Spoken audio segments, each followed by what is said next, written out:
जय जय श्री राधे राधे दोस्तों। जय श्री कुंज बिहारी, जय जय श्री हरिदास, हरे कृष्ण। आज फिर से एक नए वीडियो में आप सभी का मैं स्वागत करती हूँ। दोस्तों, कभी कभी आप और हम देखते हैं कि किसी किसी के जीवन में बहुत दुख, बहुत सारी परेशानी और बहुत सारे कष्ट से भरा हुआ है। जीवन में ये कष्ट, दुख और परेशानी का आना तो एक आम बात है। वो तो हर किसी के जीवन में ही आते हैं। दोस्तों, हमें भी ऐसा लगता है कि हमारे जीवन में कभी कभी लगातार परेशानियां आती हैं, दुख आते हैं।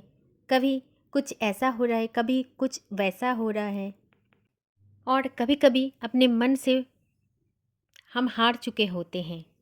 और तभी ये सब कुछ के लिए सिर्फ हम एक जन को ही दोषी ठहरा देते हैं, वो है हमारे भगवान।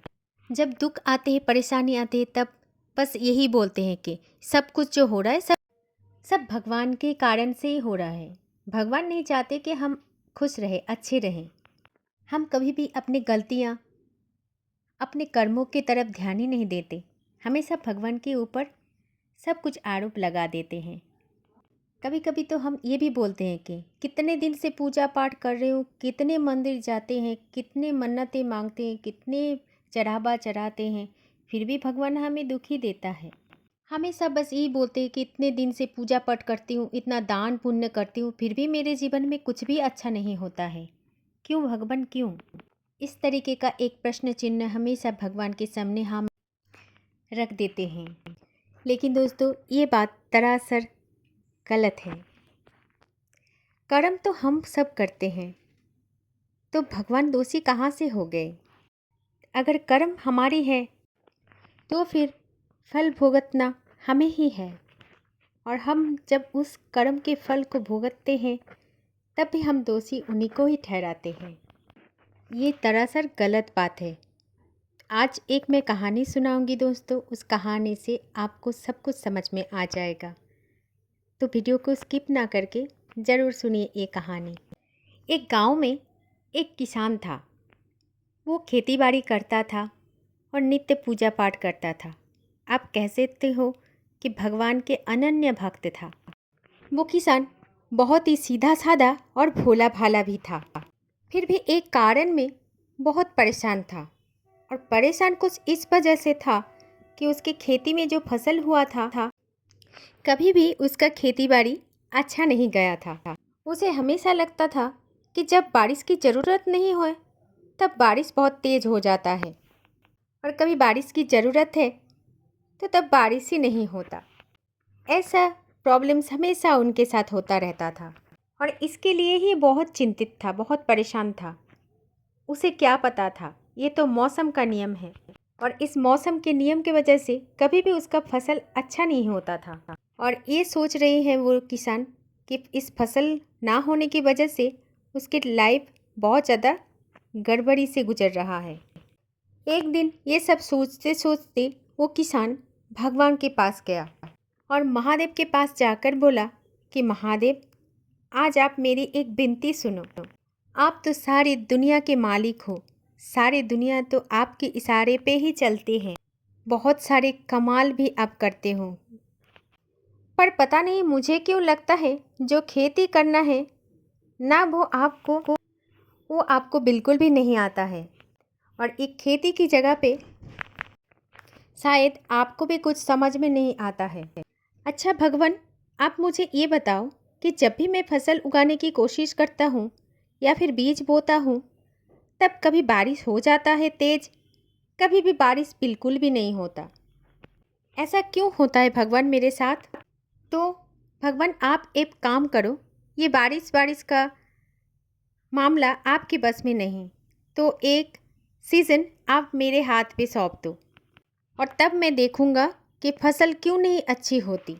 भक्त की इस बात को सुनकर भगवान बहुत मुस्कुराए और बोले, चलो बेटा, ये भी करके देख लेते हैं, जैसी तेरी इच्छा। तो इस बार जो बारिश का सीजन है वो तेरा है, तू जैसे मर्जी अपना फसल उगा ले। बस इसके बाद किसान बहुत खुश हो गया और खुश होके बीज बोया, और फिर किसान ने अपनी मर्ज़ी से बारिश किया, अपनी मर्ज़ी से धूप लाया, बस सब कुछ अपनी मर्ज़ी से किया। किसान बस अपनी फसलों की तरफ ज़्यादा ध्यान दे रहा था, इसलिए ना तेज़ आंधी चलने दिया। इसका वजह भी एक ही था, आंधी, क्योंकि आंधी से फसल उखड़ जाता है। ना ज़्यादा हवाएं भी चलने दिया, ना कोई पत्ते को भी गिरने नहीं दिया, क्योंकि हवाएं नहीं चला है तो पत्ते कैसे गिरेगा। इस बार तो किसान ने बड़े अच्छे से ही धूप और बारिश का इस्तेमाल कर लिया है अपनी फसलों के ऊपर। हर एक चीज़ किसान ने समय पर ही किया। अब क्या है, इस तरह से समय बीतता रहा और किसान के जो फसल था वो लहराने लग गया था। चारों तरफ वो किसान के ज़मीन पे हरा हरा दिखने लगा था। ऐसे लहराते हुए फसलों को देखकर किसान बहुत खुश हो गए और खुद को शाबाशी दिया और बोला, वाह, ये तो बड़ा कमाल हो गया। अब मैं महादेव के पास जाऊंगा और फिर भगवान को बताऊंगा कि देखा भगवान, इस बार मैंने संभाला तो देखिए कैसा फसल उगी है मेरा। इतना आनंद हो गया था बेचारे। आनंद में नाचते हुए वो खेती के अंदर गया और एक एक पौधे को देख रहा था कि पौधे में तो कोई फसल नहीं है। और इसे देखते हुए वो किसान बहुत ज़्यादा परेशान हो गया और मन ही मन पूछा कि अरे, फसल तो इतना लहरा रहा है लेकिन इसमें कुछ फसल ही नहीं आया है, कुछ दाना भी नहीं आया है। अब ये कैसे हो गया? ये सोचते सोचते वो भगवान के पास गया। फिर भगवान के पास जाकर बोला, हे भगवान, सब कुछ तो अच्छे से ही चल रहा है लेकिन हमें तो कोई फल ही नहीं मिला। हरा हरा पौधा तो है लेकिन उसमें कुछ दाना नहीं है। तब भगवान ने बोला, अब तो जो भी किया तुम्ही ने किया, समय पर धूप भी दिया, समय पर बारिश भी दिया, फिर भी ऐसा क्यों हुआ? हवा भी तेज नहीं चलाया। अरे बेटा, हवा चलाना ज़रूरी था, क्योंकि जब तक उन फसलों की लाइफ में, जीवन में संघर्ष नहीं होता है, इनको उखड़ जाने का डर नहीं होता है, तब तक ये पौधे मिट्टी की तरफ अपनी मजबूती कैसे बढ़ाएगा? और जब तक एक पौधा मजबूत नहीं होता तब तक फसल में दाना कैसे आएगा? तो दोस्तों, भगवान ने बस उस किसान को ये बताने की कोशिश किया कि हमारे जो जीवन का संतुलन होता है वो संघर्ष के ऊपर टिका है। हम जीवन में जितना संघर्ष करके जी पाएंगे, जितना संघर्ष करेंगे, उतना मजबूत होता जाएंगे और जितना मजबूत होंगे उतना ही हमारा रास्ता सहज और सरल होगा। जीवन उन्नति के शिखर पर पहुंचेगा। जब हमारे जीवन में संघर्ष आते हैं तब दोस्तों, उसका मतलब हमें घबराना नहीं है, क्योंकि उसी समय से हमारे जीवन को फल मिलने का सूचना शुरू हो जाता है। इसीलिए दोस्तों, भगवान कहते हैं संघर्ष आना ज़रूरी है और संघर्ष से डरो मत। संघर्ष से कभी नहीं घबराना चाहिए, बल्कि डटकर सामना करना चाहिए और खुद को उतना ही मजबूत बनाना चाहिए।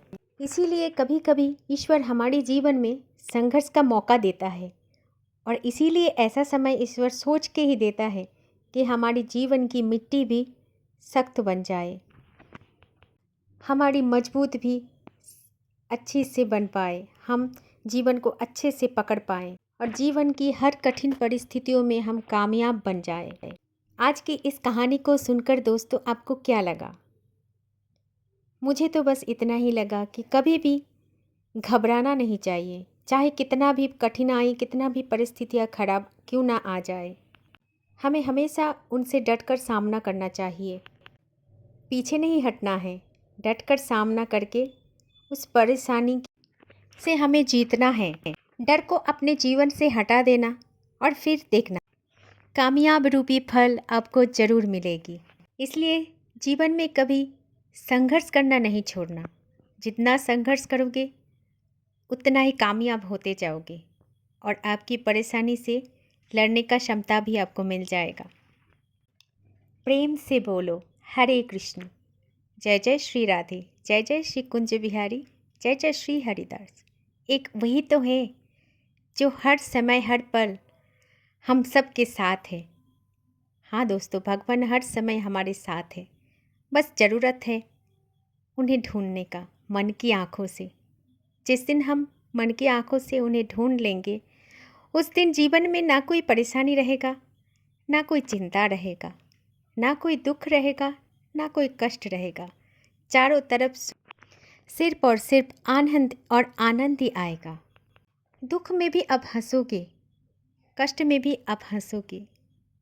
बस राधे राधे बोलो, हरे कृष्ण बोलो।